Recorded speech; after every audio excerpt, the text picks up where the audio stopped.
Okay, then Assalamu alaikum everyone, and hope everyone is fine. So, we will start from motion kinematics, and our learning objectives are that हमें इस काबिल होना चाहिए that we should be able to define speed. We should be able to know what the formula is for speed, and we should be able to use this formula to calculate the speed or distance or time. First of all, we will do an activity, the quick one, and we will do this activity to find out about the twin sisters, the speed and velocity. तो इसमें हम क्या करेंगे कि एक student जो है वो वॉक करेगा और इसको 10 सेकंड दिए जाएंगे और आपने ये देखना है कि कौन सा स्टूडेंट जो है वो ज़्यादा दूर गया है और फिर आपने मुझे बतानी है दो चीज़ें कि आपको दो चीज़ें चाहिए थी किसी स्टूडेंट का दूर जाने के लिए।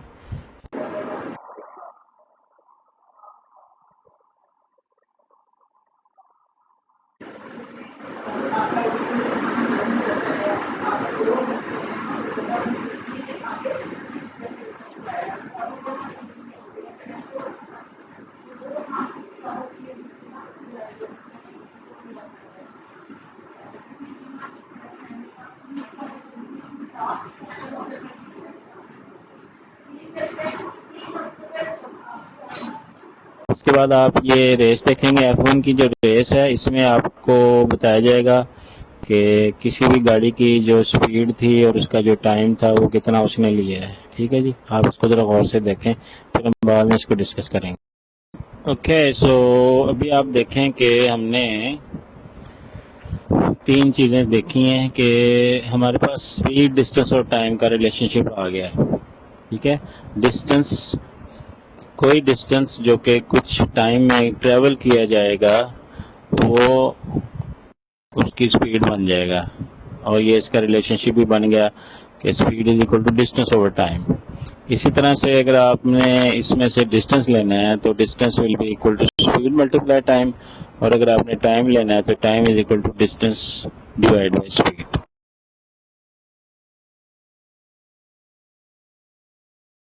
तो यहाँ पर एवरेज स्पीड का एक कॉन्सेप्ट आ रहा है। एवरेज स्पीड क्या होती है? देखें, अगर कोई ऑब्जेक्ट जो है वो कोई डिस्टेंस कवर कर रहा है मगर उसकी स्पीड चेंज हो रही है, कुछ 1 किलोमीटर उसने 90 पे कवर किया, नेक्स्ट किलोमीटर के लिए उसकी स्पीड जो है वो 110 होगी, नेक्स्ट किलोमीटर में उसकी ब्रेक लग गई तो उसकी स्पीड 40 पे आ गई, यानी कि मुख्तलिफ स्पीड्स के ज़रिए वो एक डिस्टेंस जो है उसके डिफरेंट लेग्स जो हैं वो मुख्तलिफ स्पीड्स में कवर कर रहा है। तो ऐसी सूरत में उसकी जो है स्पीड, अगर हम उसकी एवरेज स्पीड निकालना चाहते हैं कि स्टार्ट टू फिनिश उसकी एवरेज स्पीड क्या थी, तो उसकी जो एवरेज स्पीड है वो इस तरह से कैलकुलेट होगी कि उसने जो टोटल डिस्टेंस कवर किया है उसको हम डिवाइड करेंगे टोटल टाइम के साथ, एंड देन हमारी जो है वो एवरेज स्पीड निकल जाएगी।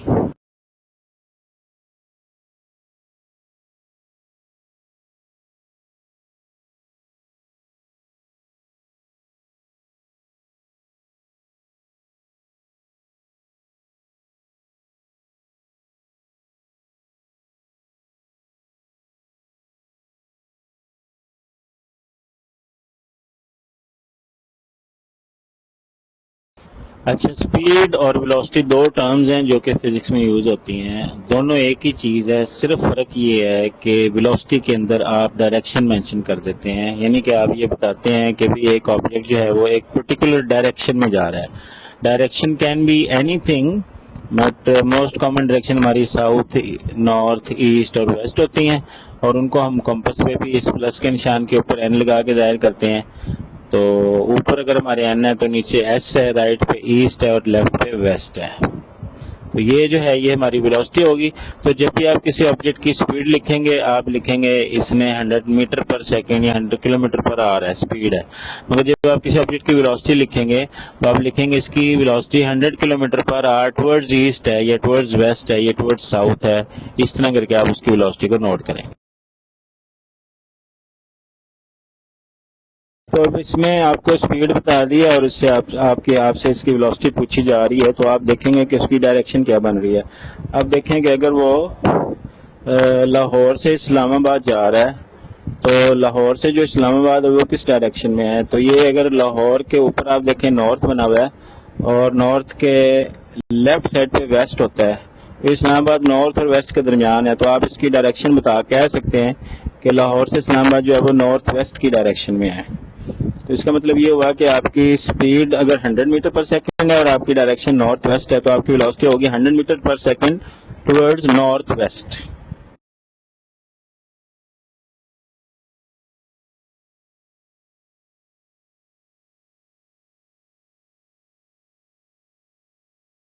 तो अब यहाँ पे आप देखें कि आपको बता दिया गया है कि साहिवाल से आप पाकपतन से साहिवाल आ रहे हैं, तो आपने अपनी वेलोसिटी बतानी है, स्पीड आपको बता दी गई है। तो सबसे पहले आप स्पीड बताएंगे, तो स्पीड आपकी 45 किलोमीटर इन 1 आवर है, तो इसका यानी कि 45 किलोमीटर पर आवर है।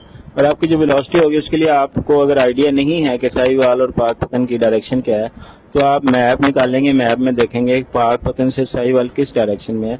तो पाकपतन से साहिवाल भी नॉर्थ वेस्ट डायरेक्शन में ही बनता है, मगर इसमें आपको अगर ये क्वेश्चन आ जाता है तो इसमें आपको मैप जो है वो लाजमी देखना होता है, तो इसलिए मैप के बगैर आप नहीं बता सकते। तो मैं ज्यूम कर रहा हूँ कि पाकपतन से साहिवाल जो है वो नॉर्थ वेस्ट डायरेक्शन में है। आप नॉर्थ भी ले सकते हैं, समटाइम नॉर्थ वेस्ट भी ले सकते हैं। एग्जैक्टली नॉर्थ भी नहीं है, एग्जैक्टली नॉर्थ वेस्ट भी नहीं है, तो आप इसका अंदाज़ा लेंगे नॉर्थ वेस्ट डायरेक्शन। और आप इसकी वेलोसिटी बताएंगे कि जी कार की वेलोसिटी जो है वो 45 किलोमीटर टुवर्ड्स नॉर्थ वेस्ट।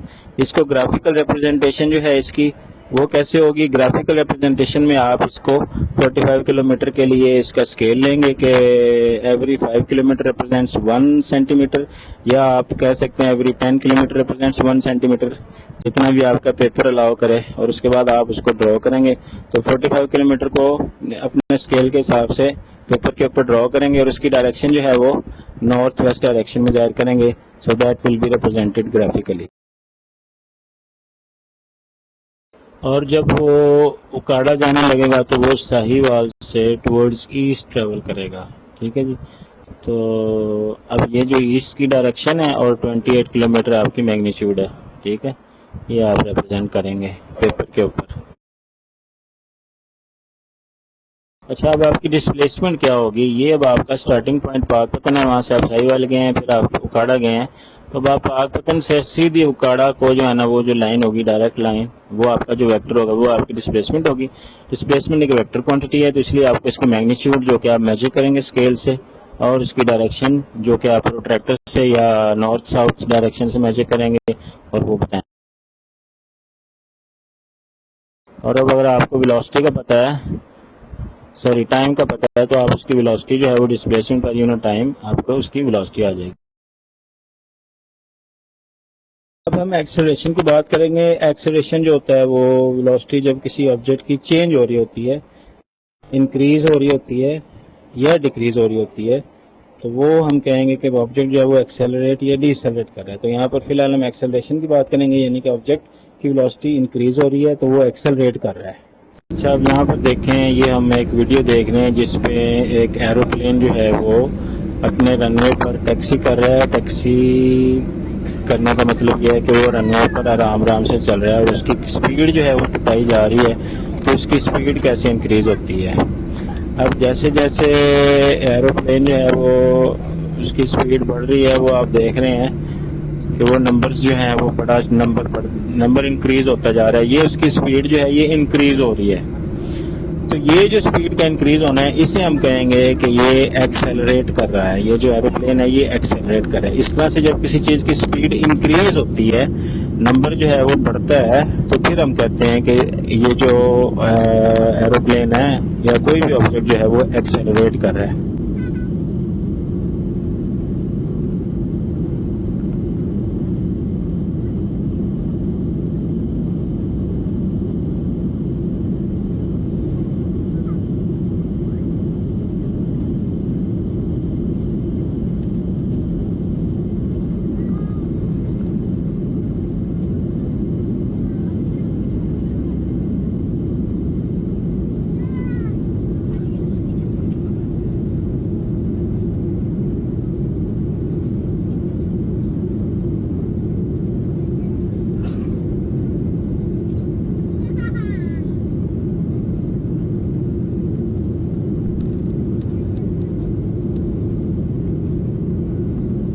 अच्छा जी, यहाँ पे हम देखें सारी बातें पढ़ने के बाद हमें ये पता चल रहा है कि एक्सेलरेशन जो है वो जब किसी चेंज की वेलोसिटी यूनिट टाइम में चेंज हो रही है, जितनी वेलोसिटी चेंज हो रही है वो उसकी एक्सेलरेशन है। अगर किसी चीज़ की वेलोसिटी चेंज नहीं हो रही तो इसका मतलब वो एक्सेलरेशन नहीं है।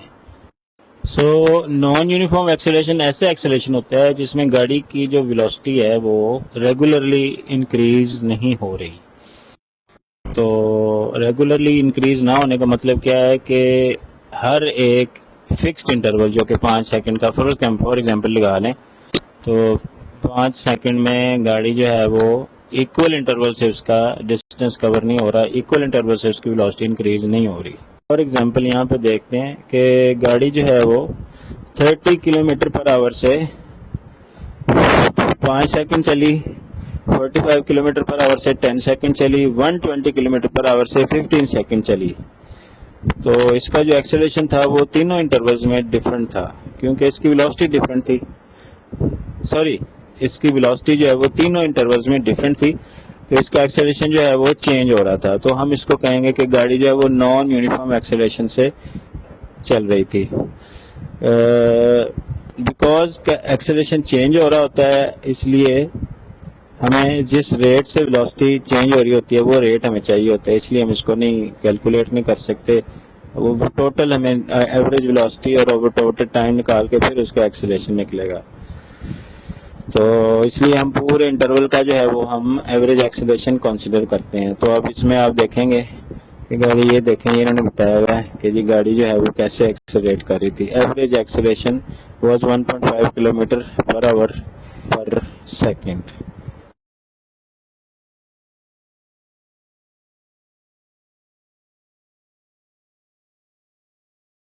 अच्छा जी, देखें अब तक हम पढ़ चुके हैं स्पीड क्या होती है, वेलोसिटी क्या होती है, एक्सेलरेशन क्या होता है। एक्सेलरेशन के बारे में हमने पढ़ा कि एक्सेलरेशन जो है वो जब किसी ऑब्जेक्ट की speed per unit time change हो रही है तो वो एक्सेलरेट कर रहा है। मगर चेंज होने का मतलब जरूरी नहीं है कि हमेशा स्पीड बढ़ ही रही हो, स्पीड डिक्रीज भी हो सकती है। जब आप ब्रेक्स लगाते हैं तो आपकी स्पीड डिक्रीज होती है। तो यहाँ पर जो डिक्रीज इन स्पीड है उसमें भी एक्सेलरेशन होगा, मगर उसके लिए डीसेलरेशन या नेगेटिव एक्सेलरेशन की टर्म यूज होगी। तो डीसेलरेशन की बेसिक डेफिनेशन है वो यही है कि अगर आपके ऑब्जेक्ट की जो स्पीड है वो डिक्रीज हो रही है पर यूनिट टाइम, तो वो जो है वो उसका डीसेलरेशन होगा, या इसको हम नेगेटिव एक्सेलरेशन भी कहेंगे। अच्छा जी, ये जो है ये एक बड़ी इंपॉर्टेंट ट्रायंगल है। इसमें हम वेलोसिटी, टाइम और एक्सेलरेशन, इन तीनों में जो भी चीज़ हमें मालूम करनी है और बाकी दो चीज़ें दी हुई हैं तो वो हम इसके ज़रिए कैलकुलेट कर सकते हैं। इसका तरीका ये है कि आपने जो चीज़ कैलकुलेट करनी है उसके ऊपर हाथ रखना है, और बाकी जो दो क्वांटिटीज हैं अगर वो ऊपर नीचे हैं तो वो डिवाइड हो रही हैं, अगर वो आमने सामने है तो वो मल्टीप्लाई हो रही हैं। जैसे कि अगर आपने चेंज इन वेलोसिटी कैलकुलेट करनी है तो आप चेंज इन वेलोसिटी के ऊपर हाथ रखेंगे। अब आपको पता है कि आपका एक्सेलरेशन और टाइम मल्टीप्लाई हो रहा है, तो इसलिए आपको जो एक्सेलरेशन दिया होगा उसको जो टाइम गिवन है उससे मल्टीप्लाई करें तो वो आपकी फाइनल वेलोसिटी आ जाएगी।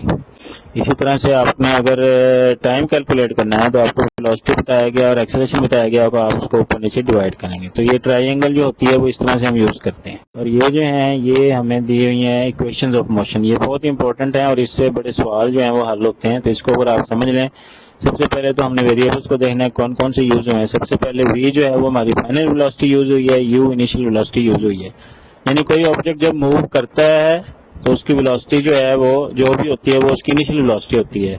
अगर वो रेस्ट से मूव कर रहा है तो उसकी इनिशियल वेलोसिटी 0 होगी। अगर वो किसी गिवन वेलोसिटी से मूव कर रहा है तो वो उसकी इनिशियल वेलोसिटी कंसीडर होगी। जब वो ऑब्जेक्ट एक्सेलरेट करता है तो जो उसकी फाइनल वेलोसिटी बन जाती है उसको v से जाहिर करते हैं, और एक्सेलरेशन जितना भी उसका है वो a से जाहिर होता है। जो डिस्टेंस उसने कवर किया है वो s से जाहिर होता है, और जो टाइम उसने लिया है वो t से जाहिर होता है। तो देयर आर 4 इक्वेशंस जो कि हमारे प्रॉब्लम्स को, हमारे न्यूमेरिकल्स को सॉल्व करने में मदद देती हैं। सबसे पहली इक्वेशन है कि आपकी v जो है that is equal to u plus at। तो इसमें अगर आपके पास 1 2 3 4 वेरिएबल्स हैं, final velocity, initial velocity, acceleration और टाइम, इसमें जो भी चीज़ आपको अननोन है वो आप सब्जेक्ट बनाएंगे और बाकी जो है वो कैलकुलेट करेंगे। इसी तरह से ये दूसरी, तीसरी और चौथी ये सारी जो है ना ये दी हुई हैं। इसमें तीसरी जो है वो एवरेज वेलोसिटी की है, यानी डिस्टेंस जो है वो आपका इस तरह से भी कैलकुलेट हो सकता है कि आपके पास अगर एवरेज वेलोसिटी है उसको टाइम से मल्टीप्लाई कर दें।